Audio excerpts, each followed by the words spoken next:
The public battle between Trump, DeSantis, and Mike Pence is gearing up to be ugly. Michelle Obama opens up about running for president in 2024. Gold is expected to make huge moves as the market finds its bottom. And FBI Director Christopher Wray dropped a bombshell of information during a congressional testimony earlier today. Thank you so much for liking and sharing these videos. It really helps me out as a small news station. Former President Donald Trump is expected to announce his 2024 presidential campaign later today. Trump seemed to confirm the expectation on social media. He stated, "Hopefully today will turn out to be one of the most important days in the history of our country." Ahead of the expected announcement, ABC News asked Mike Pence if Trump should be president again. Pence stated, "I think that's up to the American people, but I think we'll have better choices in the future. People in this country actually get along pretty well once you get out of politics, and I think they want to see their national leaders start to reflect the same compassion and generosity of spirit. So in the days ahead, I think we will see better choices." But the unexpected happened. David Muir, the ABC News host, asked Pence if he will run in 2024. Pence responded, "We're giving it consideration in our House, prayerful consideration. A Pence versus Trump 2024 presidential run would be crazy." Now, I'm not sure if a former president has ever run against a former president. So a VP versus a president could be a very interesting battle going into 2024.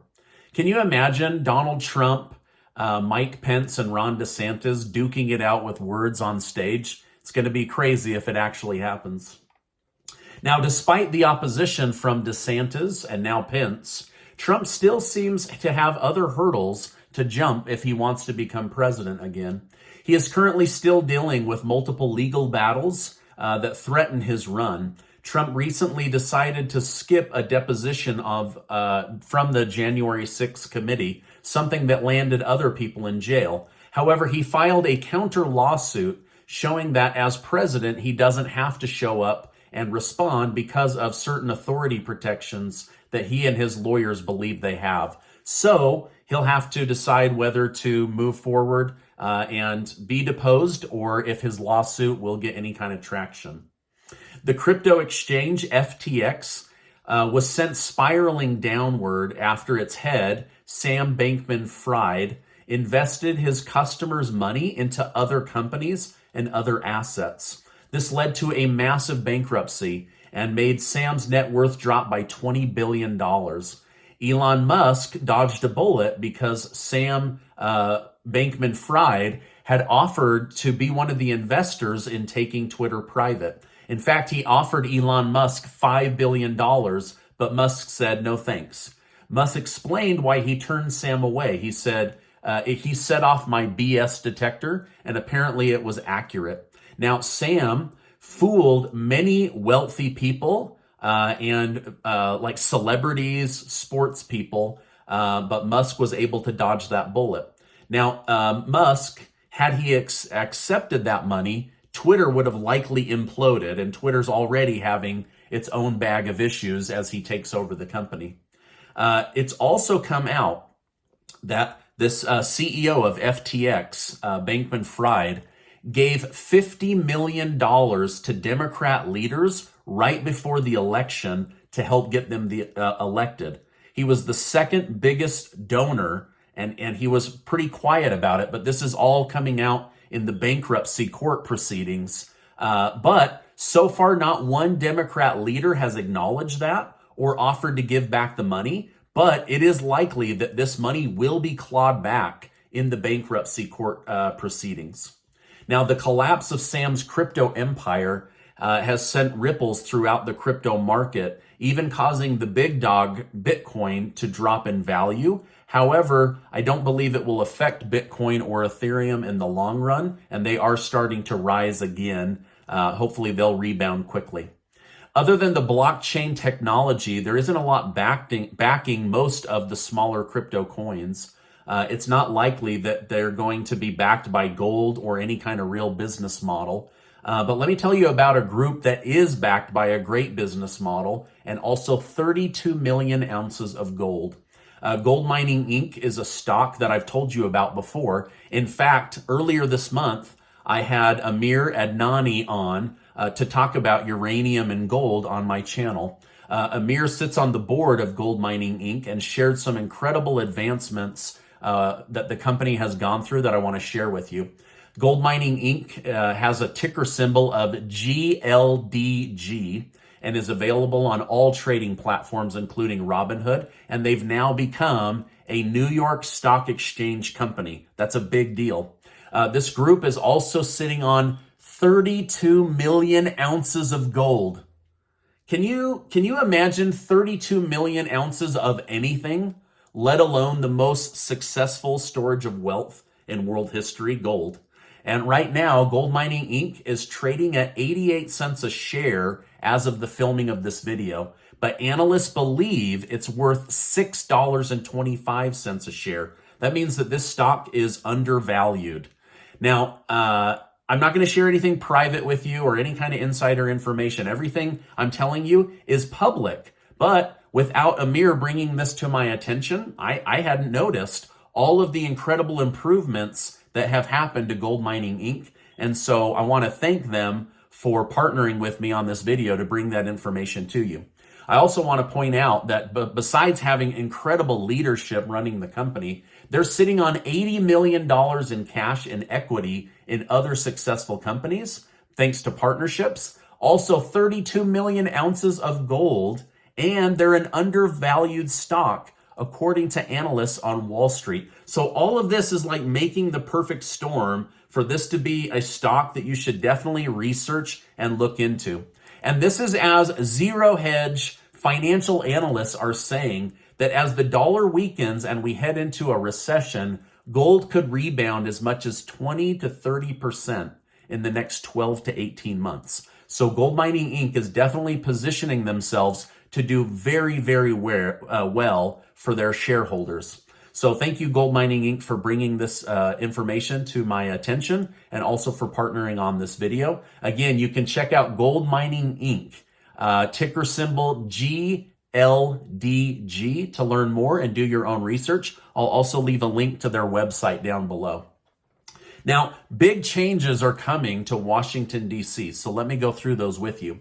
Today, Republicans in the House of Representatives have made Kevin McCarthy of California Speaker of the House, while on the Senate side, Senator Rick Scott of Florida says that he plans to challenge and unseat Mitch McConnell after Mitch McConnell single-handedly cost Republicans a majority in the Senate.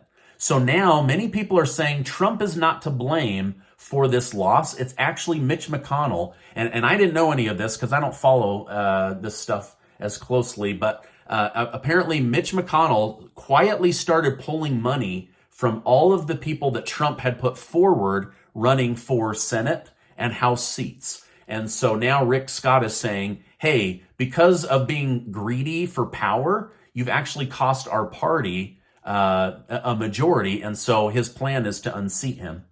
Now, at the same time, former First Lady Michelle Obama confirmed, despite her popularity and the demand from the Democrat Party, that she has no plans to run for president in 2024. She said she is too shy and is dealing with self-esteem issues as she ages. She said she hates to admit that she is full of fear and hates her aging body. Now, it was very sad to read this. I know aging is hard on just about everyone, but women, especially in the public spotlight, seem to take the societal pressure harder than men. And so because of these things, she publicly announced this morning that she will not be running for president and how sorry she is that she's not prepared to do so for her party. So big news coming out of the Obama family. Today, the head of the FBI is on Capitol Hill being interviewed about the January 6th Capitol breach day. Representative Clay Higgins point blank asked FBI Director Chris Wray today in his congressional hearing if the FBI had undercover informants embedded within the crowd on January 6th. Director Wray refused to answer the question. Mr. Higgins then asked if the FBI had planted informants in the crowd. Wray responded that he couldn't answer, but that no one was telling anybody to go into the buildings, kind of subtly confirming that they were there, but not telling people to go into the Capitol. Now, Representative Higgins then said, "Why can't you just say no, that there were FBI agents in the crowd?" Director Wray said, "I'm not able to talk about that right now." So now this is all new to me, but it does kind of sound like the FBI had people in the crowd on January 6th, and now they're trying to cover their tracks. But at least we now know that they weren't telling people to go into the building. I don't know, something's very suspicious about that, but this came out just this morning. While Democrats will likely maintain the majority in the Senate, Republicans are now one seat away from a majority in the House, and many news outlets, including the Associated Press, are saying that they will take the House. Democrats went from having no hope to feeling like they could capture the House and the Senate. With 13 seats up for grabs, Democrats would need a miracle at this point to take back the House. Either way, the party outperformed and was able to fend off the red wave that was predicted. Well, New York City might have a big, expensive problem on their hands. In order to avoid admitting that there is a crisis on the southern border, New York continues to take in illegal immigrants coming across the border.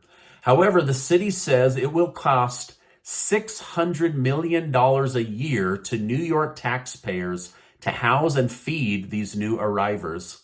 And that's assuming the number doesn't go up. Now, New Yorkers are not taking this very well. I don't know that I would either. Now, if you've been watching my show, I hope you've come away with one idea, and that's just how abusive the government is with our hard-earned tax money. They just take, and then it seems like they go on and help everybody that's non-American, whether in their country or foreign countries or for foreign wars. But I just don't see much of the good that they're doing within our own border for taxpayers. I don't know. Let me know your thoughts in the comments. Does it feel like our hard-earned tax money goes to more non-Americans or to helping the American people? I would love to hear from you down below. Well, the world population has now hit 8 billion humans. On the surface, this number may seem high, but the reality is it took a long time to get here. It took 12 years to go from 7 billion to 8 billion, but they're now saying it will take over 15 to go from 8 to 9, and that's because of declining birth rates. Even as we have advancements in technology and medicine, the population is going, but it will peak and then start to come back down the other side. Now, this is my update for today. As I know more, I will definitely come on and share more with you.